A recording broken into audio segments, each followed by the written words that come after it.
what's the connection between imposter syndrome, creative block, and chronic pain?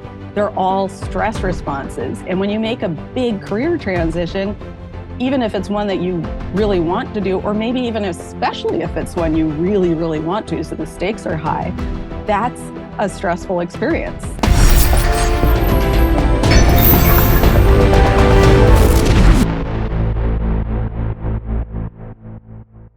I am here today with Anna Holtzman, who's a former film and television editor and a lifelong writer. And after healing from over a decade of chronic migraines, she's now a licensed therapist and coach who specializes in chronic pain recovery. Anna, first question, how in the world has it taken this long for you and I to get on a microphone together? What in the world? Could there be a more perfect fit of two people? Pleasure to have you here today. It's such a pleasure to be here. I am so excited to be on this podcast, much more so than any other podcast I could be on, because there's just so much in common here. Yeah, there's so much synergy that it's almost downright scary. As I was telling you a little bit before we officially got started, I get a lot of outreach now for people that want to be on the podcast from a variety of different industries. Some of them are so bad, I literally collect them. So the students in my networking class, they see the inner workings of my bad outreach folder. They're collecting like baseball cards. I've got a lot of them. Yours came in amidst the slew of all those other ones. I'm not sure I made it past either the subject line or the first sentence. And I immediately forwarded it to my producer and said, no brainer, yes? And boom, here you are like 2 weeks later, because it's downright scary how many parallels there are between your career journey and my career journey in the areas where you focus and the areas that I focus. There are so few people that can really understand and empathize with what you and I have gone through, both as creatives, but also as entrepreneurs that serve creatives. Yes, absolutely. And you've been at it quite a bit longer than I have. So, I was following your podcast when I still was an editor. So it's super exciting to be here talking to you. Oh, that's amazing. I didn't even realize that part of it. Oh, yeah. So you're from way back in the fitness and post days. Yeah, as I mentioned in my email, yes. That's absolutely amazing. So I definitely want to talk a lot more about the work that you're doing now, how you help creatives deal with chronic pain and emotional issues and physical issues. Yeah. But first, I need the origin story, because it's really fascinating how you made the transition that you did. So let's start from the beginning of all of this and what it is that you used to do as an editor working in reality and what it was that really sparked this change. Yes. Well, actually, the stories of how I switched careers and how I came into the niche that I'm in now are very much intertwined. So I started working in reality TV as an editor in, I believe it was 2008. And I got my very first migraine on my very first day of my very first reality editing job. And I keep saying very, but it was very, very clear to me that this was not a coincidence. I mean, my stress levels were shooting through the roof. And anyone who's listening who's an editor will completely understand what I'm talking about. It was so stressful to be on that first day of a first job. And as editors know, it's a uniquely stressful career, and reality is like the pace is just nuts. So I got my first migraine on that first day. And then I worked as an editor in reality TV for a little over 10 years. And during that time, I continued to get migraines. They were very seldom at first, and they got more and more frequent over time, which is kind of the pattern with chronic pain. But then in terms of just the career, I'm sure a lot of listeners will relate to this too.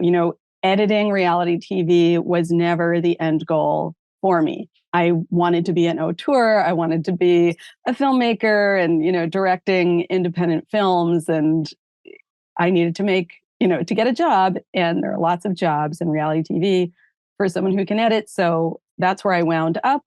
The money was good. The work was consistent. And 10 years later, there I still was working on content that I wasn't crazy about. I mean, there were a few shows that I really liked. And then there were a lot of shows that I really hated. There were a lot of great people that I met. There were a lot of working conditions that I hated, and hours and work schedules that I hated. And at a certain point, I tried a number of different times to kind of transition to different kinds of work within film and TV. And just none of it really worked out. And I think my heart just wasn't entirely in it to stick with it. And at somewhere along the line, I started going to therapy myself, not because work was stressful necessarily, but because, like a lot of people, I was having relationship issues, and that led me into therapy. I found the process of therapy to be very interesting and intellectually stimulating. And somewhere along the line, I thought, gee, maybe I could do this for work. I mean, on the surface, it's very different from editing, but it's all about storytelling, listening to people's stories, finding the patterns and the themes, and what is this really about? And so I started to research. It was 3 years before my, I think it was 3 years before my 40th birthday. And I thought, I don't want to be in my 40s still in this career. And so I started researching grad schools, how to become a therapist. It seemed really daunting because you can't really go part-time as an editor while you go to grad school. That's not a scenario that exists. And so I couldn't figure out how to make it work financially initially to go to grad school. So I instead found a life coaching certification course that was a lot less intensive. I could do it on the weekends, still a stretch, while doing the editing schedule, but I could still fit it in. I did that, really loved it, and thought, all right, this is definitely the right direction for me. I really enjoy this work. And then little by little, I wound my way out of the TV world. I did go to grad school, got licensed as a mental health counselor. That's my degree. And started practicing as a therapist in 2019. And along the way, here's where the chronic pain recovery niche ties in. So what I think is really kind of funny in hindsight is I knew all along, a lot of people who have chronic pain don't realize that there's an emotional component to it. They think it's only physical, and that's one of the common barriers to recovering from it, actually. Different from that, I knew that it was related to stress and emotions and, past traumas and all that stuff. I sensed that pretty much right from the start. I had a therapist who kind of got that, but didn't really know how to help me, shift out of the pain. So I had this theory that when I left TV and went to grad school for counseling, I thought maybe the migraines will subside then because I will no longer be in this high stress environment, this very coercive work environment. As I got deeper into my therapy and learned about boundaries and coercion and all this stuff, I was like, dang, this stuff is happening at work all the time, and it's encouraged, and it's like part of the culture here. So I thought, well, I'll go to grad school and it'll be all about, feelings matter, and you can feel your feelings there. And I think the migraines will go away. But the exact opposite of that happened. So migraines they'd already become an annoyance in my life, but they weren't taking over my life until I went to grad school. And they totally spiraled out of control to the point where I was getting up to 3 debilitating headaches a week, and I was having to miss classes here and there. I was still seeing coaching clients for, as a life coach, I was having to cancel on clients. And I thought, how am I going to have a career as a therapist? You can't just cancel on clients. They'll stop seeing you. And that's when I dove into research and found the mind-body methods of chronic pain recovery that helped me to recover and that I now use in my work. But the way that I understand what happened now, looking back, is that I arrived at grad school with my pump was primed. I thought this is going to be the place where I feel so safe to feel my feelings and be myself and let it all out. So the pump was really primed, the balloon of emotions inside of me had welled up.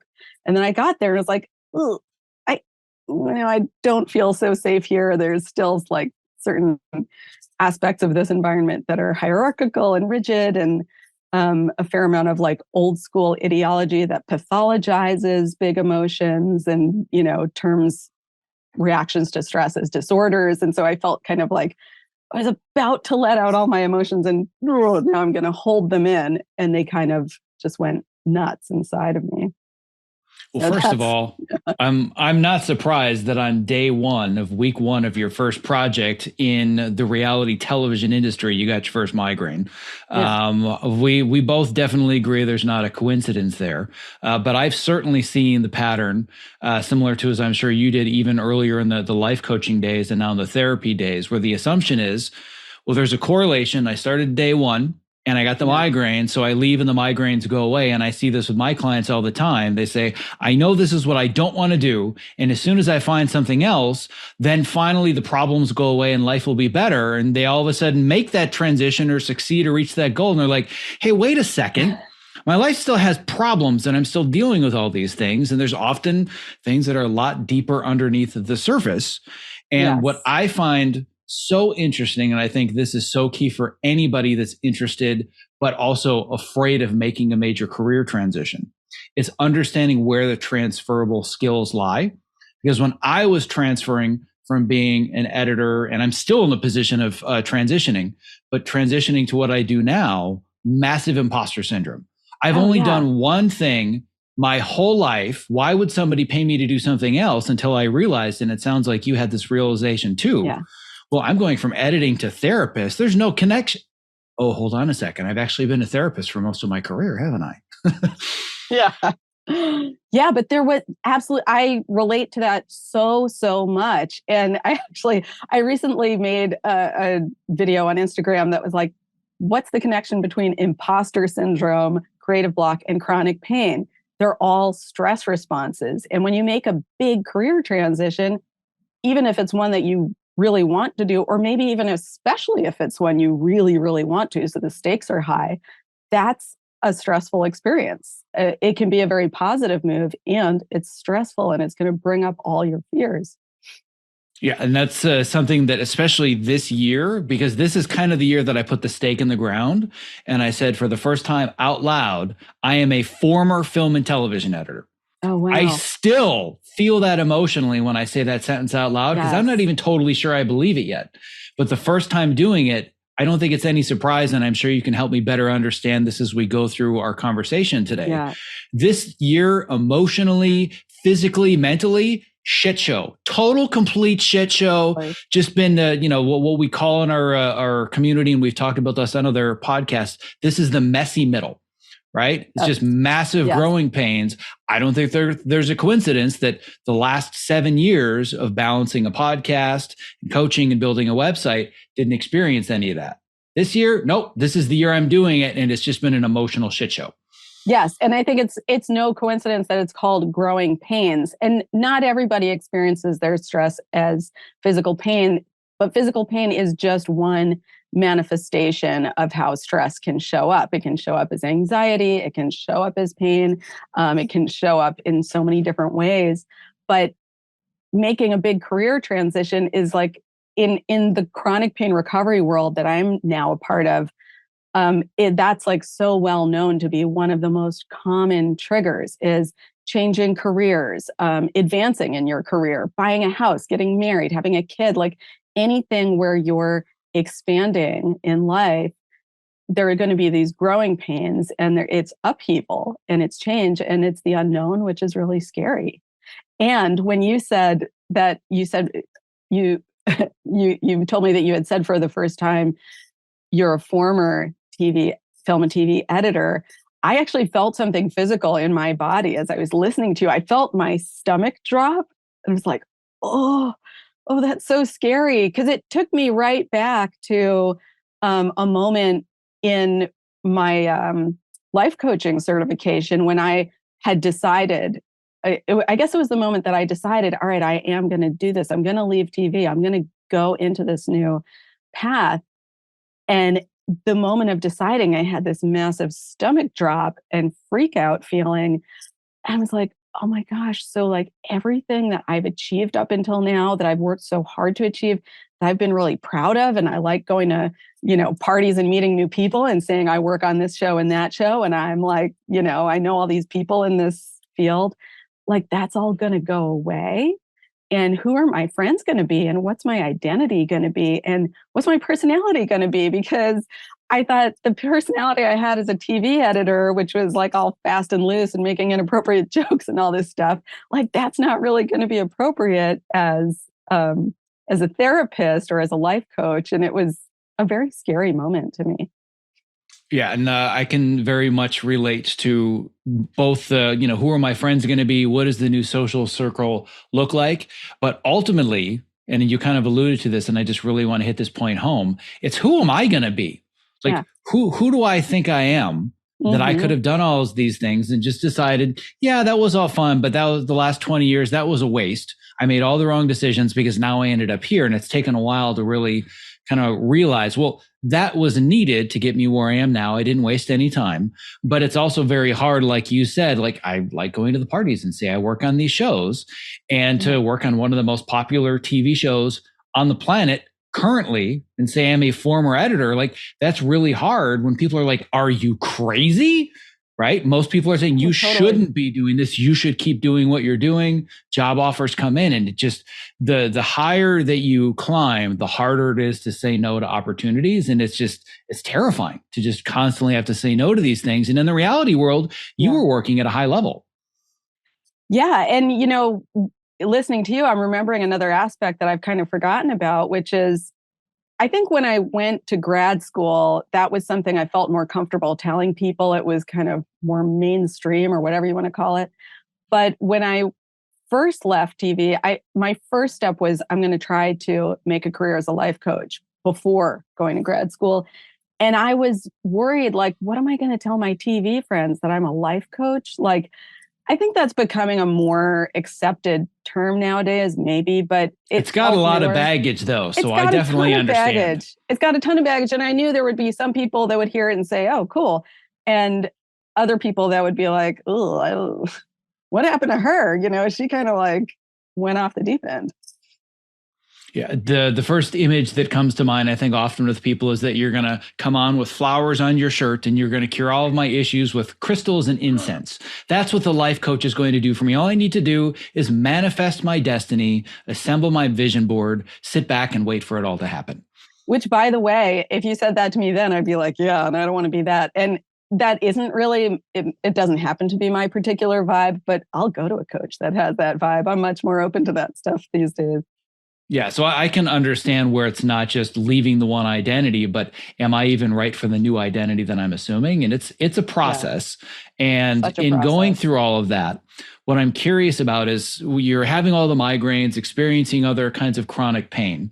I'm assuming there were ways you were managing it at the time, whether it's just taking ibuprofen or going to the doctor and doing this or that. What was the moment, not necessarily when you made the transition, but when you knew it was time, where you just like, something has to change. I know I can't do it this way anymore. What was that spark? Because I think most people listening are probably at the point not where they're ready to make the transition or they've made it. They're saying, I'm the person that's getting all the migraines and I don't get it. So what was your moment when you just knew?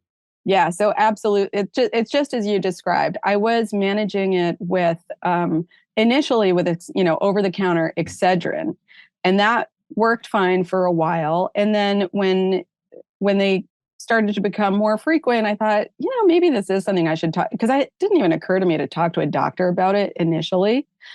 When they became more frequent, I did speak to my doctor about it. The doctor sent me to a neurologist. The neurologist prescribed sumatriptan, which it's just like one of the most common prescription migraine painkillers. And so I swapped the Excedrin for that, and I took sumatriptan for years. I still take it sometimes. But that was working fine to manage things until as I mentioned, when I got to grad school, the migraines became much more frequent. And sumatriptan, like many prescription drugs, you can only get a certain number of them per month because it's not safe to take more than that. You can get 9 in the US. And I was getting up to like 13 migraines a month in grad school. So I didn't have enough painkillers to take, and it wasn't safe to take more painkillers. And so, I started to freak out, like, what am I going to do here? And what if they become even more frequent? Because that was the trend. And I, so I dove into Google, which for a lot of people who have chronic pain, they go straight to Dr. Google and they live on Google and, but oddly enough, I hadn't done that until they got so bad and so pervasive. And then I dove into Google and I happened to be really, really lucky timing wise about when I dove into Google because unbeknownst to me, but I was about to discover there was like a renaissance just starting to happen in the chronic pain world. And there was this new app. It was only 2 years old, but because it already existed then, it came up in my searchings. It's called Curable. And I don't get any money for advertising Curable at all, but I can't recommend it enough. I recommend it to all my clients who have chronic pain. I actually work as a facilitator for them now. They have a online groups program, and it was just amazing. It's kind of like those meditation apps that will like teach you how to meditate and give you all these mindfulness class, but it's completely targeted to chronic pain recovery. And it clicked as soon as I started listening to like this psychoeducational clips that are on it. It made so much sense. So that was a starting point. But I think it was maybe a couple days after I found this app, I'd already lined up another appointment with a new neurologist to see if they had any new take on things. And when I went to this new neurologist, there was a really old school guy, well-meaning, prescribing what he thought was the best thing. And he said, well, now that you're getting so many migraines, you shouldn't switch from emergency meds, which means like take as needed, and instead go on a daily medication. And I was like, I don't want this. This is just not where I want to go. So I was like, no, thanks. I'm going to try this app. And then, the rest was the rest. My life started to change in so many ways. So much so that what I like to say is that pain recovery journey started with chronic pain being the headline. And eventually it became the footnote because it was really, the pain was an invitation into this discovery process that was about so much more than the pain. The pain was just the alarm bell getting me to pay attention. And we could easily do a 4-hour, 3-part series about everything wrong with the traditional Western medical system and how it really addresses the symptoms and not the underlying cause. But I think it's interesting the way the doctor said, oh, we'll just put you on something where you take it every day. That's like going to a contractor and saying, I've had this leak in my roof for a while and the floor's not wet yet, but the pots that I'm using are filling up. And his response is, just get a bigger pot. Like, how about we fix the leak in the roof? Yeah. And I want to be clear and say, I have no interest in shaming that doctor, for example. He was just giving me the stuff that was to the best of his knowledge, and no shame to people who do choose to take daily meds. Whatever you find that's helping you, if it's helping you, that's awesome. But that route just felt very wrong for me personally. And I think that it's so important. I equally agree with you as well. I've talked all the time about how for the right people, whether it's antidepressants, pain medication, prescription medication, I'm not saying you have to go the Eastern route, forget the Western route. I don't believe in any of that. But I have a really big problem with the way that it's all about treating the disease and the symptom and not understanding the root causes. So I want to talk a little bit more. You're speaking my language completely. Yeah, right. Yeah. Again, this is the perfect synergy and how we didn't meet, 7-8 years ago, and it's been this long. I don't know, but we're rectifying that today. Yes. But what I want to talk about are symptoms. What symptoms are like how they're a language that our body speaks. I had an extensive conversation with an integrative medical doctor, my personal physician, Dr. Edison DeMello. I'll put a link to that in the show notes. But I want to talk about what symptoms are and what the most common symptoms are that you see specifically for people that do creative work. Migraines are one of them. Yeah. What are some of the other red flags that you treat on a regular basis? So there's such a wide range of different symptoms that are all basically alarm bells that the nervous system uses to get your attention to say, hey, I'm really, really stressed out and you need to listen to me, find out what's going on and take better care of me in, whatever ways that is. And the nervous system I've discovered as I've gotten into this work, not just through, the work that I personally do with clients, but what I learned from my colleagues who've been at this far longer than me, is that the nervous system has like some incredibly diverse and sometimes shocking ways of expressing itself in that way. So for me, it's been migraines has been the most persistent, and kind of like, that's my nervous system tried a bunch of different things, and it was like, this, I found the thing that's going to get your attention that you cannot ignore. And for me, it happened to be migraines. But as I've gotten into, my recovery journey, looking back, I can see, there have been lots of other ways that my nervous system was trying to get my attention, through anxiety, through occasional panic attacks. I only really had one big panic attack, but it sure did get my attention. Through like neck and shoulder pain and tightness. I mean, it's interesting to me to look back now. I used to attribute it purely to just editing and being in that body position. And now I know better. I mean, obviously the body position, it's not helping things, but that was absolutely not all that was going on there. I think it's maybe useful to name, I had pelvic pain and other pelvic issues, and I choose to name that because a lot of people experience this and feel embarrassed about talking about it. But it's a really, really common place for the nervous system to send an alarm bell. Some of the more back pain is a really, really common one. Carpal tunnel, which isn't talked about. I don't know if people are still using the phrase carpal tunnel, but that repetitive stress injury is a very common one. Some more unusual ones that I've both come across in my practice and heard about from colleagues include hyperacusis, which is related to tinnitus, but instead of a ringing in your ears, it's like sound causes pain or triggers pain in your ear. Burning mouth syndrome, where it feels like your mouth is burning, and you can actually have physical manifestations of it, can be caused by stress.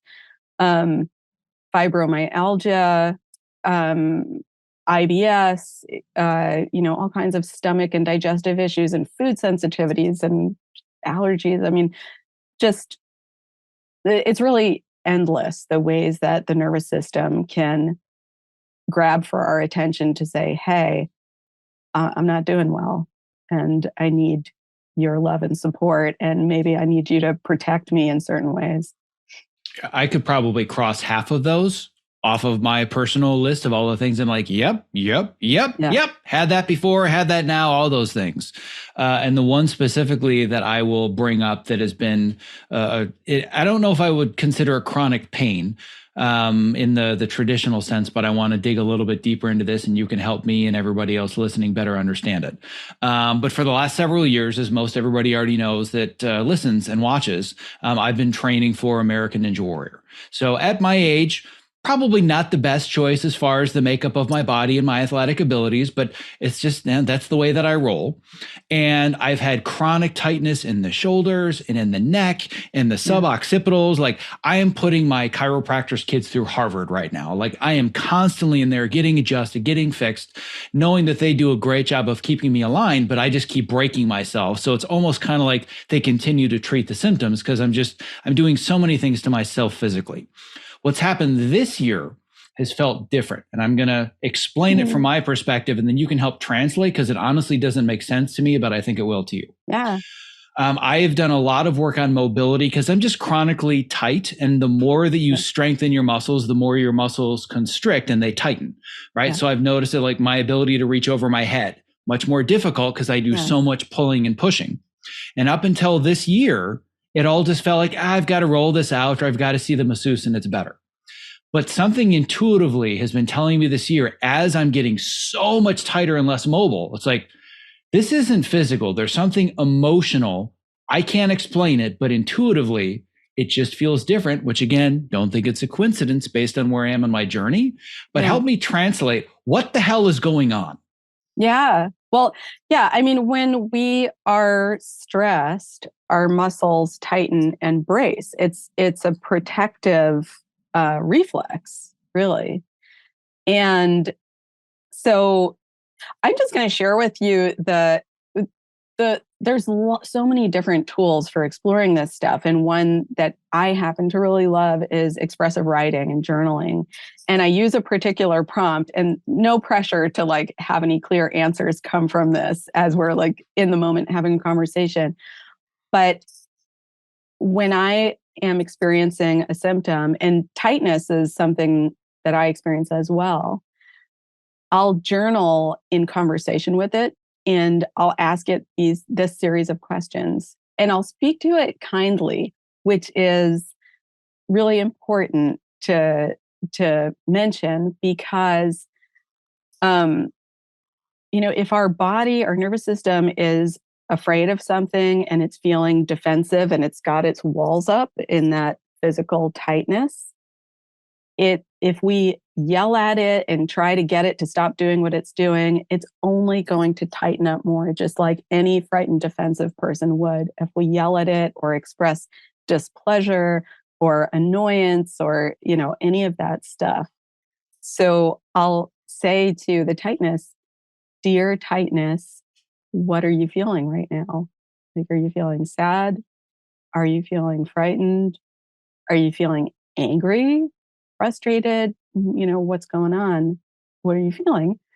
And then I'll ask it, what would you like me to know? And oftentimes when I ask that question, it'll just like go off on it, like everything's falling apart, all this like calamitous stuff. And then I'll ask it, what are you trying to protect me from? And oftentimes, and this can take a while to like build enough trust with that tightness for it to open up about what's going on. But oftentimes what it's trying to protect me from is, has to do with some childhood wound of feeling rejected, feeling unloved, feeling like I thought I was doing great and I thought everyone liked me. And then whack, someone, told me that everybody hates me and like the class bully did something mean or, whatever it was. And I'm just curious what listening to my self conversation sounds like to you, and if there's anything that comes up for you. Yeah, well, first of all, I immediately started feeling things as you were going through this, and I want to talk about those in a second, but I think what you mentioned is so important. I want you to summarize the 3 prompts again. 1, 2, 3, what are they? Dear symptom, what are you feeling emotionally? What would you like me to know? And what are you trying to protect me from? All right. So anybody that's listening, write those down. And we're going to talk more about the journaling process in a second, which my producer that's, on the line here right now, Debbie, she's like, oh my God, this is crazy. Because this has been a big topic of conversation recently. It's one of those things where the universe has just said, it's now time for you to talk about this. But going back to this idea of working through the pain or the tightness or whatever, you would watch me do a foam rolling session or a lacrosse ball session and you would just shake your head and like, really? Like, because it's just like, oh, come on. You know what, right? Though? I wouldn't, though. I wouldn't shake my head because I'd be like, I would take the stance that I take with myself when I, and because I'm hard on myself too. And this is what I tell to my clients is that we've got to find the outermost layer where we can be gentle with ourselves. So maybe that outermost layer is like forgiving ourselves for being so hard on ourselves, because that's what we've all been taught. That's like ingrained in the culture we've all been brought up in. And we're just doing our best. Yeah, well, the reason I bring up this idea about journaling, and it's just one of those things that's kind of come back into my life. And I actually talked about this on another podcast with a productivity expert. His name is Mike Vardy. Whether or not that will have come out when this one does, as of recording this, I have no idea. I have a feeling they're going to be very closely intertwined one way or the other. But I am, I've talked about this with my audience for years. I was diagnosed with adult ADD and now ADHD when I was about 25. And I'm that person that buys a journal every 6 months. Oh no, this time I'm going to use it. This time I'm going to write in it. And about a week ago, I was going through, I have a little exercise room on the other side of this wall that I've been avoiding like the plague. because I knew I just needed to clean it up, and I had a bunch of books on the wrong shelf and it was stopping me from exercising and stretching. I'm like, all right, fine. I'm just going to go through the bookshelves. And all of a sudden I found all the journals, and I was like, I have like half a bookshelf of journals that have like 12 pages in them and they're empty. Yeah. Maybe this is the world or the universe or whatever force you believe in trying to tell me something. The next day, I get on a podcast with a productivity expert, having no sense of this is where we were going to go. We started talking about the benefits of journaling. So I'm like, all right, fine. I'm going to try it again. And this was literally just about a week ago. I opened up one of my journals, which is it's called the 5-minute journal. It's a gratitude journal where you basically just have a couple of prompts. Here's what I'm grateful for. Here's what went well today. That's very simple. It's not actually a 5-minute journal for overthinkers like myself, but whatever. And the last entry was in 2017. And one of my goals is a goal that I have this year. And I'm like, interesting. I'm 5 years later chasing after the exact same goal with the exact same number, which tells me there's some pattern that's stopping me from wanting to actually literally take the actions to pursue this goal. So fine, I'm going to just start journaling random stuff, which also forgot to completely mention in my doctor's appointment a month ago. The first question he asked me was, have you been journaling? I'm like, I don't have time to journal. What? No, I'm not journaling. So just over and over and over. Yeah. I've been writing a whole bunch of random stuff, a lot of it at like 2:30 in the morning. I wake up, the brain's, the gears are turning. And I've had 2 gigantic career breakthroughs in the last 5 days, both of which were ideas that came through because of journaling them. That is so cool. So I'm curious if you got any clues also as to what the resistance had been about. Well, here's the other interesting thing. I'm actually getting more physical resistance this week than I've gotten in a long time, right? I bet. It's not a matter of I can take a deep breath and I feel better. Yeah. Physically, I actually kind of sort of feel worse because there's a lot of resistance, like not wanting to let this stuff go. Yeah. But I'm feeling, though, like you said, the floodgates and everything, like whatever it was, that balloon is starting to really expand. And I'm already seeing it happen just from randomly writing a bunch of totally random ideas and bullet points in a journal. And those prompts literally scare the shit out of me right now. Yeah. I don't want to sit down and answer your questions. Of course. And I can actually completely relate to the resistance that you're describing. And it's the most common thing. I mean, I think it's very rare for people to just take to the journaling, especially, in the work that I'm doing with chronic pain recovery. It's often talked about as, the place of that deepest healing can come from. And it's the most avoided chronic pain recovery tool.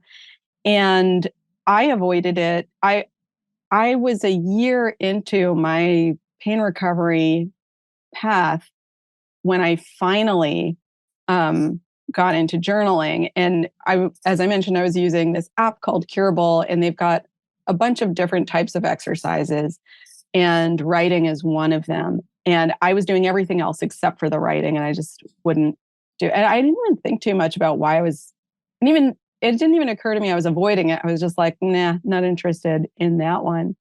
And a year in, I got like a really extreme setback or flare up. And I was like, all right, I need a new tool. Everyone keeps talking about this journaling stuff. I'm feeling really desperate now because I just got a really bad, scary migraine. And so I'll try anything at this point. And that's when I finally dove into it. And then I dove in really out of desperation initially. It was not like, oh, I really want to do this. This is fun. It was like, I am freaking desperate and I need something. And that's what pulled me into it. And it took a while for it to become something that I come to because I love it and enjoy it and feel connected to myself through it. But I think that two of the things that I think it goes on for a lot of clients that I work with, and you may or may not relate to this, is there's a fear that when they go to the page that they'll put all their feelings out there and then they'll be alone with these big unmanageable feelings. And there's a fear of that. I personally don't think it's a fear of the feelings itself. I think it's a fear of being alone with them and having them put out there and not having them met with kindness. Like if you pour your heart out to a friend and cry to them and tell them everything that's, going on that's difficult for you, and then the friend is like, whatever, anyway, I gotta go. That feels awful. And I think that's what a lot of us have been trained to do, is to leave ourselves hanging with our emotions or to yell at ourselves about our emotions. And that's a terrible experience.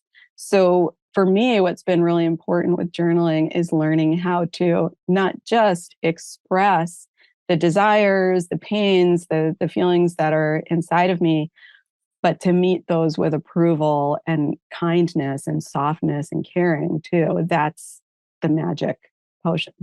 Yeah, I think that that's a really important insight. And it's also really important to just kind of, without going too deep down a totally different conversation and tangent, there's a reason that we have an obesity crisis. There's a reason that people are addicted to their phones and Instagram and social media, and why people are binge watching Netflix 3 episodes past their bedtime. And I really think it comes down to this fear of confronting the things that you're talking about. And by the way, I've been doing most of the things you're not supposed to be doing when you run a podcast about optimizing yourself, because I just know that something is going on. I just feel it. I've been through this probably 2 other times in my career. And now that I think about it, coincidentally, when I was making pretty major transitions or I was growing through something pretty big and scary. So I just recognized that this is another one of them. Yeah. So it's been a matter of, just kind of eating a lot of things I shouldn't be, knowing that it's not like I don't have the knowledge. I know this is bad for me. I know I should be in bed already. I know I should be exercising and doing the things my trainer tells me to do. I'm doing none of it. I'm doing nothing. I literally texted my trainer and said, last 2 weeks, not only have I fallen off the wagon, I face planted on the way down. But I feel like it's a necessary part of the process. There's just something that's telling me, just go through it. And I know that you have something that you call similarly, like what's called a fit day or week, or in my case, a month. So my intuition is just get through this, eat the crap, stay up late, skip the exercise. Cause it's just, I feel like that's the journey I'm on, but explain it, cause I don't get it. Totally. Well, the first thing I want to say is, I'm just in total support and resonance with you. And I feel the most important thing we can do with resistance is to accept the resistance. Because and this is something that I've got to come back to and remind myself of over and over and over again, because I'm also human and, like we all are, and we've all got this social conditioning to beat up on ourselves and be mean to ourselves and pressure ourselves. And if we get mad at ourselves because of the conditioning, get mad at ourselves for being mean to ourselves or for having resistance, it just digs in harder. Yeah. And it just, the self-flagellation, for lack of a better word, it just gets worse and worse and worse until I was like, you know what, we're just going to, and one of the things you talk about is I'm just going to follow the things that I kind of sort of want to do intuitively. If I could do whatever I want, I'm an adult. I make a good living. I'm successful. I'm going to do what I want and nobody's going to tell me what I'm going to do. All right, I'm going to eat ice cream. Great. I'm going to watch 2 extra episodes. I'm going to sleep in. I've just been kind of following that. And it's been a really, really interesting journey. And that's like, as you would say, it's not necessarily a deviation or an avoidance of the process. It kind of is the process. Why is that so hard for me to accept? And I would say, if we're doing all of that stuff and we are refusing to be conscious that we're doing that stuff, and we're not occasionally checking in with ourselves and saying, all right, so this is going on, and how are you feeling and how are you doing? If we're also not doing that at all, we're probably just going to get deeper and deeper and deeper into the hole, because that's how this works. But if we can just bring a gentle awareness to it, not angry awareness to it, like, why the F am I doing all this bad shit? But like, oh, wow, I'm doing this stuff. I must be pretty scared or angry, or I must have some pretty big overwhelming feeling about something. That's interesting to know. I'm going to check in on that occasionally. And I know that you've mentioned that, and kind of an extension of what you're saying now, is that it really is just about kind of loving, accepting, here's where we are. And we shouldn't necessarily try to fix ourselves. We shouldn't try to treat ourselves. But as somebody who leads a podcast and program called Optimize Yourself, that's a challenging and unknown, scary place to possibly be. Completely. So I have a bunch of things to say about this. One is when I first, I'd been on my own pain recovery journey for a while, and I'd actually been working with clients on pain recovery for a little while before I kind of put it out there publicly that this is what I do. Like, I'm a chronic pain recovery therapist and coach. This is now my identity that I'm projecting out into the world. I had like a major flare up right around that time. And it took me a bit to figure out what was going on. But what I figured out eventually was, I thought that if I'm going to put myself out there as someone who has recovered and is helping other people recover, that means I can't ever feel pain again. That means I can't ever get a headache again. And if I do get a headache again, I'm a big old fraud and everything's shit and I need to like crawl under a rock and hide. And so, yeah, it's that perfectionism thing, which is really underlies all of these symptoms for most people. These crazily unrealistic expectations to be something other than a human being who's just like going through it. Those expectations put so much pressure on our nervous system that it's a freak out, and the nervous system is going to respond the way it does to pressure and stress by pulling the alarm bells. Anybody that has been a long time listener of the podcast may have already heard the story, but it's been about 5 years since I've told it. So I want to make sure that anybody else hears it. And I think it's important for you to hear it as part of this conversation, but for listeners to hear it as well. And it's a very hard story for me to tell. And I rarely do, but what you talked about just nailed it. So about 5.5 years ago, I consider 2017 what I call my lost year. Give or take about 6 to 9 months of it was just a giant chasm of nothingness and me living in a ball of fear. And yes, I was able to function. I was able to go to work. I was able to pretend my way through the job and cut my scenes and do my notes. But outside of that, I was barely functioning as a human being. And the thing that triggered all of it comes down to one specific moment that I'll never forget. I was running a 5-day challenge for the people on my mailing list and had affiliates sending it out. It was called the 5X challenge, where you're going to 5X your energy, your creativity, and your productivity. And I had this Facebook group and I had 1,100 people join this challenge. I expected like 50 to 100. 1,100 people on 6 continents joined this challenge. And there was one Facebook post and it leveled me for 6 months. I'll never forget what it said. I don't even remember the rest of it. It was the first sentence. Zack, you are a true thought leader. Whoa! No. Don't be saying things like that. Don't put that pressure on me. Holy crap. The imposter syndrome like I've never experienced. Yeah. Took me almost a year to recover from that. And even though it's a lot lesser, I'm feeling a lot of the same symptoms that I did 5.5 years ago. Thank you so much for sharing that story. I'm just loving that story and getting a lot from it. And the visual that I got when you just said that was like, dang, that's a really high pedestal to, like, I would get vertigo on that pedestal being like, what happens if I fall off? So let me ask you this. Given that you were going through something relatively similar, when you were kind of right on the cusp of, nope, I'm ready. This is the transition I'm making. I thought at the time that's where I was until this imposter syndrome hit. And now I'm back at that same place. Wouldn't it be just as logical for me to say, oh, no, this is the universe telling me I've made the wrong decision. We need to retreat and go back to what we were doing because this isn't right. How are we supposed to know the difference? Yes, I love that question because this is something that I love coaching creatives around, because it's like, this is how it happens for so many of us. It's like, just as we're about to step into the thing we really want, that we desire, that we're really passionate about, that's oftentimes when we get whacked over the head by symptoms, whether it's chronic pain or something else. And the natural reflex is like, oh, it must have been bad that I stepped out of my comfort zone. And, who did I think I was? This must be punishment for me, like, taking on airs of grandeur and thinking I could do something that I really wanted. And so it's only natural that we think that the big step forward we took is what triggered the pain. But it's not pursuing our passion that triggers the pain. It's the fear that comes on in the wake of stepping into our passion. It's the fear of like, oh no, what if people say nasty things about you? What all the what ifs that come in.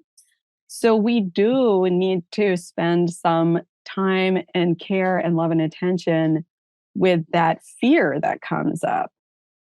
And it wouldn't come up if we weren't stepping into something we really cared about. So I also look at those symptoms. Like every time I've taken a bigger step into this career, I've had some kind of a flare up. And I'm like, oh, wow, I must be really stepping forward. I must be moving ahead on my trajectory because this flare up is evidence of that. And the fears that are coming up are evidence of that.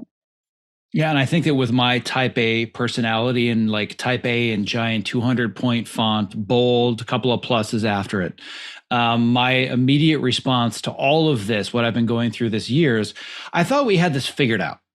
Haven't we already gone through this and figured it out? Like, why is it that we have to deal with this again? I'm kind of over it, right? I'm supposed to be optimized. Remember? Right. No, this was in 2017. This isn't happening again. I feel like this might be kind of random, but for some reason, it just reminded me of my very first job, which was, I've had a lot of different stops on my career path. So before I was in TV, I worked in publishing, and I got a job pretty much right out of college as a junior editor at a magazine. And this felt like a really huge deal to me. It's like, I wasn't expecting to get such a cool job right out of college. And I thought that since I was an editor at the magazine, it's so funny to think about this now. I thought that I had to know everything that this decades-long magazine had ever written about. And so I set myself this task of staying after work every single night to read all of the back issues of this established magazine. And the moment when I really felt like I had developed expertise in that job was when I finally realized that I didn't have to know everything. Yeah, that's something that I've actually talked about on a few different podcasts, and I wrote about recently. It's called the Dunning-Kruger effect. Are you familiar with that? You should look it up afterwards. I will. Or I actually have a link that I can send you. As a matter of fact, we'll put it in the show notes because I wrote a newsletter about it. But essentially, the Dunning-Kruger effect is that as an absolute beginner, you're aware that you don't know anything, right? I've got a lot to learn, and I'm just getting started. But then as you start to climb the curve, very, very quickly, you develop what you believe to be a lot of competence in whatever that subject or that skill might be, to the point where you believe you kind of start to know it all. This is something that they call the peak of Mount Stupid, because it's a tremendous amount of ignorance, not realizing how little you know. Yeah. And then the more you learn, the more you realize you don't know. So those that say, oh, I have so much more to learn and I really see this as a beginner, those are the experts, because they've reached that point where they realize there is so much to know about this subject. I barely scratched the surface versus, no, I feel pretty good that I know everything, right? It's that inverse proportion of knowledge to competence. And it sounds like you kind of reach that level of, oh, I actually, there's a lot more to know about this and I'm never going to know all of it. Yeah. And I'm sure I have, I know I have decades and decades to go with developing into this. But the moment when I started to become really confident as a chronic pain recovery therapist and coach was when I realized I can still get headaches and still do this work. And in fact, the fact that I get headaches, that's how I freaking know about this stuff. I wouldn't know how to relate to the people I'm working with if I wasn't, my own science experiment. And if I wasn't experiencing this stuff, like I would not, if I were at the beginning of my recovery process, I would not want to work with someone who said, oh, I never experience pain anymore at all. And, well, why are you still experiencing pain? Like that would be such a turnoff and a trigger. And it would be a lie too. And it just wouldn't be helpful. Yeah, I really believe that the most important component, and there are many of them, but ultimately the most important component of being not just a good, competent coach, but a great one is empathy. Yeah. If you can't have empathy, you can't really coach somebody. You can have all the sympathy in the world. But if you don't have empathy, meaning I've been through it, I know what it feels like. I have had this challenge. I have dealt with this obstacle. Here is my way of solving it. I feel you have to have that component to really be a great coach. You can have read all the books, taken all the classes, but if you haven't actually been through it, it's very difficult to empathize. And I think, especially in your case, the fact that you still get the migraines only increases your credibility as opposed to decrease. Logically, that makes sense. Emotionally, not so much. And, everyone's chronic pain experience is different. Their recovery experience is different. And I really like to emphasize, like, there is no gold standard of where you're supposed to get to. So for me, I actually don't get debilitating headaches anymore at all, which is awesome. But I do get head tension, like, annoying, distracting head tension, like on a fairly regular basis when I'm stressed. And it doesn't have to be like the sky is falling down stressed. It's like, oh, I'm about to be on a podcast stressed, like that kind of thing. And what the shift that moved this, head tension from controlling my life and holding me back from things and sort of being the headline of my life to not holding me back and, not being the headline and not being something that I'm preoccupied with all the time was really mostly about developing self-empathy. Yeah, that's a tough one for type A personalities like myself. That's a really tough one. It is. And it's not a light, like all of this stuff that we're talking about. It's not like I should have self-empathy. Okay, now I'm going to do that. Now everything's fine. No, it's like, I've got to have a lot of empathy for myself for what a process it is to unwind from self-harshness, because it's really a process and it's not a straight line. No, it's definitely not a straight line. And I think the other barrier that I keep bumping up against that I think is very common for both ambitious people, but also creative people, is that I am very well known for talking about setting proper expectations, avoiding burnout, building a more sustainable and balanced life. If there's anybody that needs to hear that advice more than anyone on the planet, it's me. Right. Oh, but it's such a challenge because I have these expectations. And if the timeline is not met, I don't have time to give myself empathy. I have an expectation to meet. Somebody else didn't set it. I did. So it's always the expectation. I'm not moving towards this thing fast enough. So I don't allow myself the time to just work through it and have the empathy. Yeah. And that's why you know how to talk about this in a way that's helpful and relatable to other people.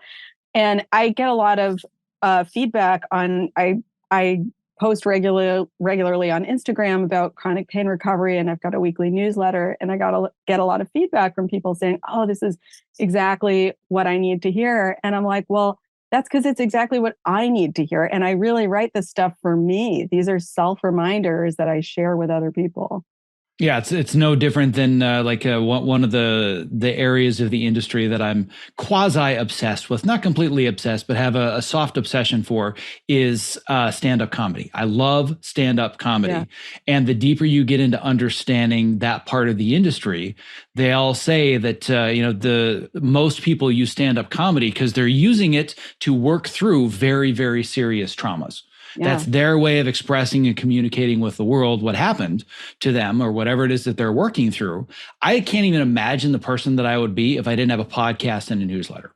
I'm just compelled to it because right now, this is making a really positive difference for me, but it's also really exhausting, right? Because just putting all this stuff out there, knowing other people are going to hear it. But to me, this is a really serious and important part of therapy, which is, this is my way of journaling. I was just going to say that. That's so funny. I was just going to say, you say you've been avoiding journaling and, maybe that's a whole other path of discovery that you're about to go down.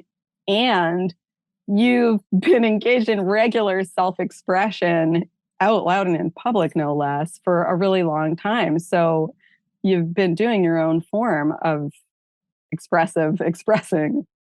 So let's dig into that. Let's just go even deeper.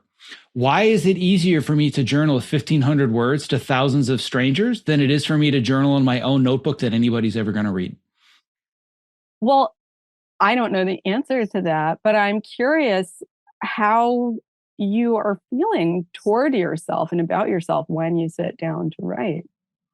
The number one thing that comes up as far as the different symptoms that you talked about is anxiety. There's no question that I've been dealing with a much more heightened level of anxiety than I've been managing for the last several years. One of the reasons that I took up all the Ninja Warrior training and the really serious physical effort is that just, getting on the treadmill for 20 minutes or going to the gym does nothing for me. I need to really push myself to the physical limits. And that to me is what I would call my weekly Prozac. When I go to my ninja workouts on Sundays, like that's my therapy for the week. I need that quote unquote physical therapy to be able to really dig in, confront my limits. And then I walk away from it. I'm like, I feel so much better. I can't lift my arms, but emotionally I feel fantastic. And my entire family sees it. Yeah. Saturday, I'm a very different person than Sunday afternoon when I come home, which is why they not only allow me to, but encourage me. They're like, we have important plans tomorrow on Sunday. We need you to go to your workout though. And that's the sign of like, oh, I've been kind of an ass this week. Right. So I've learned that that's something that's really important for me. And I've noticed that even with all the things I'm doing, the anxiety is really starting to well up. And I feel it the most when I force myself to stop and open a notebook. I'm just like, nope. The other thing I've noticed is that for years, I practice yoga and meditation. I'm specifically avoiding both of those things and making excuses. Anything that forces me to slow down and stop, I'm having a complete and total aversion to. And you may or may not have a clear answer to this, and that's fine, but are you aware of like, what is the self-talk that's coming up when you even think about sitting down to journal or to do yoga? Like, how are you relating to yourself in that moment? It may or may not be clear. I don't think that it's necessarily clear. The first thing that came to mind is that the excuse that I'm making, it's not necessarily self-talk, like, oh, you should be doing this, or it's not some sort of form of self-flagellation. Yeah. It's more, we don't have time for this. There's way too much of an urgency, partly because as I make this transition, I've gone from a place of being very financially stable to there being financial instability and uncertainty around finances because I now have a team. When I was doing this as primarily an editor, anything I did as coaching, well, that was gravy. I could invest in online courses, or I could buy the new cool Theragun or whatever it was. And it was nice to have a little bit of extra cushion. As soon as I stuck the flag in the ground and I said, I'm a former film and television editor, all this financial pressure and anxiety came up. I make the excuse, I don't have time for this because I have to keep doing things that generate income. Otherwise, this all becomes a failure. So a couple of things come up in my mind. One is the word excuse. It does sound kind of self-critical, which I can completely relate to and is normal. And it kind of sounds like pressure. And it sounds like there's a really big thing that you're afraid will happen if you slow down. And that would scare me from slowing down. And I can also relate to that particular, fear about slowing down. I mean, it sounds like everything's going to fall apart if I slow down. That's pretty much the feeling and the voice in my head. And I feel like I've fairly recently developed an awareness around it. Yeah. I'm still not sure how to move past it. I know that it's not a logical thought. I know it's largely an emotional one, but I've yet to figure out how do I move through it. What if instead of trying to move past it, what if that was the thing you dialogued with first? Like, I'll just use my journaling framing because that's how my head works.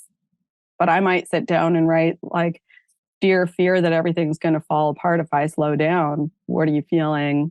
What are you trying to let me know? What are you trying to protect me from? Because it sounds like it's trying to protect you from a lot. I'm actually going to crack this open as we speak. I cannot even believe I'm doing this, because the question that I asked was, why don't I want to slow down? At 2:30 in the morning yesterday. Why don't I want to slow down? So your prompts, I think, they dig even a little bit deeper, but I finally just forced myself to externalize that. Right. And some of the answers. So why don't I want to slow down? What am I afraid will happen? Well, I will have a failed business, which, by the way, is triggered by the fact that I have had a failed business before. And the failed business was driven largely by financial pressure and amassing a large amount of debt. And that happened, I don't know, give or take about 12 years ago. So that's a traumatic experience where I've actually watched my business dissolve and fall apart. So that would be one of them. And I think this is an even bigger one. If I fail, it's not even about the business. It's the fact that I now have to go back to working for other people. I don't work well for other people. I work really well with people. I'm horrible at working for people. That scares the crap out of me. Yeah. Yeah. And I'm also curious, and this may or may not feel like it fits in for you, but I know for myself and for a lot of the people I work with, there's also a fear that if X, Y, and Z happens and we quote unquote fail at something, there's this fear that then we will abandon our own self, that we'll be so angry at ourselves that we will bully ourselves. And that's a really scary prospect. Yeah, I mean, it's when I say it as a joke, but I know there's a lot more truth to it than it just being like a fun anecdote. But the joke that I make now that I'm an entrepreneur, and I've even written about this, I've never actually published it. I've got a whole section that I wrote for a newsletter and I hit delete because it didn't fit the narrative. And now I'm realizing maybe that was more out of fear than it not fitting the narrative. But I started writing an entire newsletter about the worst boss that I've ever worked with, that had no boundaries, that did not respect my needs, that never let me slow down. And then the punchline was, by the way, that boss is me. Yeah. And it's still sitting somewhere. I don't know where the Google Doc is, but I wrote this whole thing about it. I'm like, this isn't really relevant. And it's a tangent to the newsletter that I wrote. But I'm now realizing that was something that I had to get out of my system. And it sounds like it's probably something that nearly everyone who if they do read it, if you decide to share it, well, even if they're just hearing it on this podcast, will probably relate to in some way. I think most of us can relate to that. So the next question that I have, which maybe is a little bit of a tangent, I don't think it's that much of a tangent, but this is something that I've really been pondering for years with just working through this whole process, both emotionally and logically. I know that I'm a highly, highly creative person. Yeah. Why is it so much harder for creative people? And maybe it isn't, maybe I'm just projecting this, but there are a lot of people that I've met in all of my travels and all of my networking. And there are just some people that go to their job for 40 hours a week. And it's ho-hum, and they kind of like the people, and the work is so they can, have the money to go on trips or vacations, and the job is just the job. And I'm like, it's like talking to an alien. Yeah. Why is this so much harder for creative people to manage all of these fears and emotions and issues and everything else? So I'm going to share what comes to my mind and tell me if it does or doesn't really relate directly to what you're talking about. But I feel that creative people in particular can be prone to things like chronic pain and anxiety and all this stuff. Not that other people can't, but in this particular way where we kind of get squeezed between this vice of one fear that's called urgency, one fear that says, if I don't share my truth with the world, like now, it's all going to be too late. And like, no one will ever know who I am. And I desperately need to share, my message or my voice or my vision with the world. So God, it's like you just crawled into my brain. That's terrifying. Well, Sorry it's my brain to interrupt, too. but continue. Jesus, that's scary. Yeah. So there's like one dog leash pulling in that direction. Like, I've got to get my stuff out there. And then there's another dog leash pulling in the caution direction, saying like, oh my gosh, if I show myself in public, if I, pop my head above the crowd, if I expose, myself to being seen by other people, I'm going to be judged, I'll be criticized, I'll be rejected. Like, no, no, no, don't go there. So it's like one fear energy in us is pulling us under the rock to go hide, and the other is pulling us out into the sun to go, scream it from the hilltops. And it's like there are two leashes that are like wound around us in a vice and squeezing us, and it hurts, and it's not a party. Yeah, not only is it not a party, it can be exhausting. Yeah. And I know that another thing that I experienced, and I don't know if all creatives do, but I think that, and there are so few people, maybe none in your field, that would be able to relate and empathize as much as you, because you were also an editor. But I feel that specifically for editors, and this can be true for many creatives, but we can speak as being editors, you have to have both a highly creative side and a highly analytical side. Because you have to understand the technical, and you have to be able to organize large amounts of information. You can't be just the free-spirited creative. You have to have both. And those two, it's just constant. They're always fighting each other. And like you said, it's very similar to that idea of these two different leashes. Also, as an editor, I think one of the uniquely stressful aspects of being an editor is that you are a highly creative person, but you don't get credit for being the creative person, right? That's a whole other episode. Yeah. So you're misunderstood. So you're like dying to be recognized. And also you're constantly being criticized and commented on during the act of creative expression, which I honestly can't think of anything more stressful than that for a creative person. Yeah. So imagine being a novelist, and every day you write 5 pages, and it's not just the editor that's collaborating with you, it's your audience. Oh, I didn't like that. That was stupid. Well, why would you want to write the next 5 pages, right? As you are writing. As you're writing. Why'd you write that word? Why is that word there? What? Well, that shouldn't be a period. Mm-hmm. Oh, you made a mistake there. Sorry, is this done yet? Constant threats to the nervous system. Your nervous system is getting pinged like ping, ping, ping, ping. So, why are editors' shoulders all knotted up in balls? It's not a big mystery. Man, I've in all the years that I've done what I've done, both as an editor and all the things that I've done with this program, it has never so succinctly made sense to me why we are so stressed as editors, and you just perfectly painted the picture.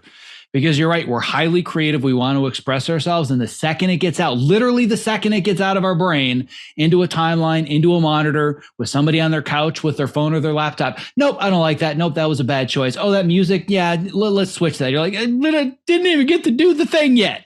Yeah. And like specifically very relevant to chronic pain is then, so like when someone is criticizing you all the time, like constantly throughout the day, because that's what the job entails, the biological reflex response to that is, for most people, is anger, right? Like, F off. I'm doing my thing. Like, get the F away from me. So that's just a biological response. Like that anger wells up in us. But as an editor, to keep your job, you have to be super diplomatic and play it cool and have a cool personality. So that anger, like going back to the story I told about going to grad school and my pump was primed, but it wasn't safe for the emotions to come out.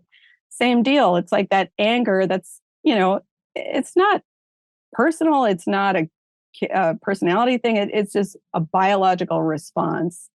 It wells up and then it's got nowhere to go. And so it's going to express itself in other ways. And pain is one of them.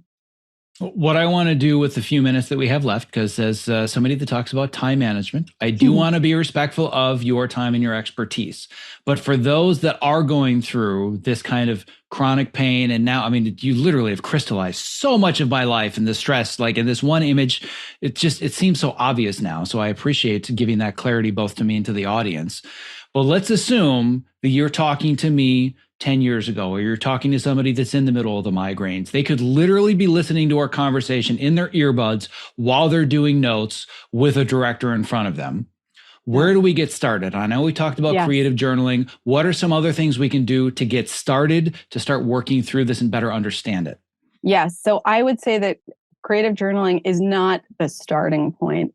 The starting point is education. It's re-educating yourself about pain, because what most of us know about pain is the medical model, like you were talking about before, just dump meds on the symptoms and don't address the root cause and don't even know what the root cause is. So for me and everyone really that I've met in the chronic pain recovery world, the starting point is chronic pain education. And that can be with a book, it can be with a podcast, it can be with an app. I can throw out some suggestions. I have a list of favorites that I send to people. I don't know if you want me to list them out here. We can throw them in the show notes if you like. But there's you can a lot of great you can definitely resources. send them along to Debbie, and we will definitely get all the resources in the show notes. But it's interesting because even though we may not have taken all the exact same courses, we have a similar approach. My answer is always, you need awareness first. You can't solve a problem unless you understand what the problem is. And basically what you're saying in so many words, you need awareness, then you can dig into it. So I think for me, the level of awareness is high enough, I can dive into the journal, but it's not a matter of, man, I got migraines, let me start writing about this today. Right. You need to have a framework.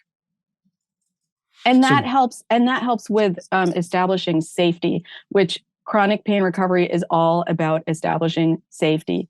Because pain is a danger signal. It's the nervous system feels that it's in danger. So everything that we do with recovery is about establishing safety. And that first step to establishing safety is coming out of the confusion and establishing a clear framework. So I've got a framework. I've done a little bit of re-educating myself. I've developed a little bit of awareness. I know that the answer can be a million different things, but in general, where do you think I might go next? Next, I might go into journaling. So in my path, which, there's just so much commonality to everyone's path who's gone on this pain recovery path. So for me, I kind of broke it down to 4 key phases. It started with re-education. The second phase was when I got into journaling. It was about emotional expression. It was really about emotional hygiene. And I like to use humor because like pain can be scary. Humor can take down the fear. It's like if you didn't go to the bathroom every day and you were all backed up in your bowels, like that would be physically painful. That is physically painful when that happens.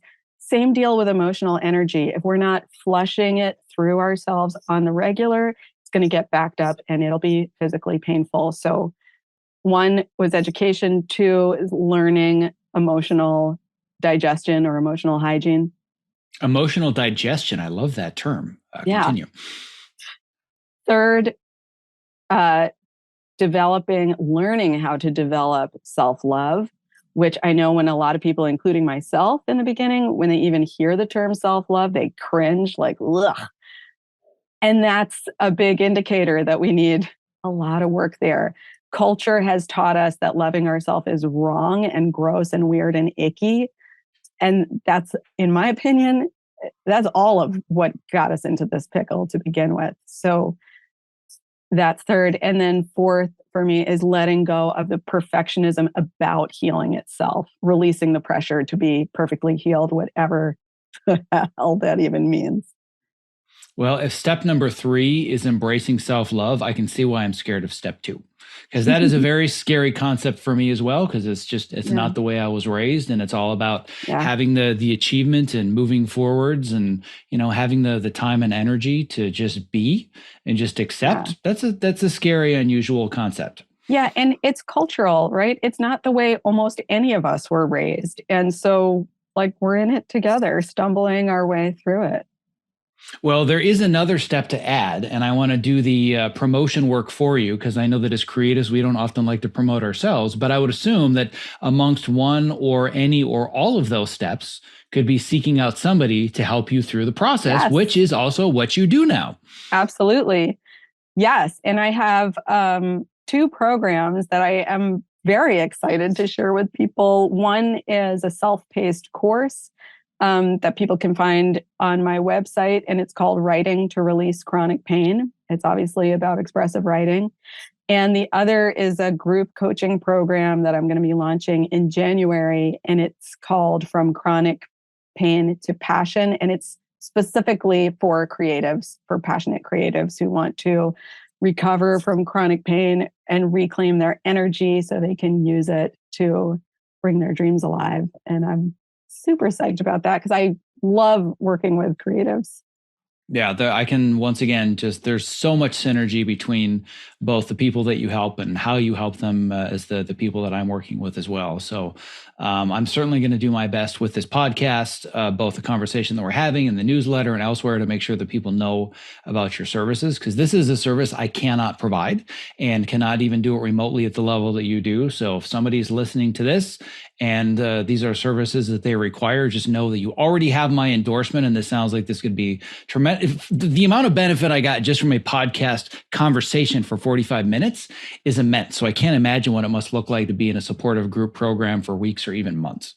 Well, I so appreciate it. And I got to say, I'm so thrilled to be here talking to you, because I've been admiring what you've been doing for years. So it's just so cool to be here chatting together. Well, it's amazing what happens when you decide to take that chance and overcome the imposter syndrome, or not even overcome it, just embrace it and put yourself out there. So many amazing people in my life, because I chose to embrace that fear and just, walk right into it, step into discomfort, and would never have met you or had this conversation without having done that. So I'm glad that we found each other. Totally. Me too. And one of the chronic pain recovery experts in the field who I've learned a ton from, her name is Nicole Sachs. One of her things she loves to say is that recovery is a choice between what hurts and what hurts more. Because recovery, as we've been talking about, it's triggering. It brings up all this stuff, just like making a career change does. But it's so freaking worth it. Yeah, it's so funny you say that, because I will often tell, like, for example, I have a group of Spartans that I'm training for Spartan races, but I also tell my other students that you're not making a choice between what you really want to do and what you don't want to do. It's like, which one's going to hurt less, right? Or which one what I will often say is, which one are you scared of more? That's one you probably need to do. Obviously, if it's, an unsafe environment, it creates tremendous anxiety. That's different. But if something is making you more scared and more nervous, or even excited, you have to lean into that. And it's so similar to this idea between what hurts and what hurts more. That totally resonates. Yeah. It's like, do you want to be stuck in chronic discomfort that is ongoing and you know what that's like? Or do you want to try something that might make things a little bit more uncomfortable for a period? And then there's all this other stuff on the other side of it. Yeah, I love it. So anybody that is listening, what is the best way to find you? And specifically, if they decide that they want to work with you and partake in your services, how do they do that? They can go to my website, which is annaholtzman.com, ANNAHOLTZMAN.com, or they can find me on Instagram at Anna_Holtzman. And I also understand that you have an entire guide to helping passionate creatives deal with chronic pain recovery. Do you not? I do indeed. Yes. And you can find that both on my website and on Instagram. It's the Passionate Creatives Guide to Chronic Pain Recovery. Yeah, and I've scanned through it, and I'm probably going to dig into it even further, because there's a lot of stuff in here that I clearly need to embrace at the moment. So on that note, Anna, can I tell you how thankful and grateful I am that you reached out and that I actually saw your message and opened it and passed it along, and you're here now, really excited about all the things that we talked about. And I have a feeling that there will be future conversations and some synergy and potentially collaboration as well. I truly hope so. It's such a pleasure to be here. Thank you so much for having me. You are more than welcome.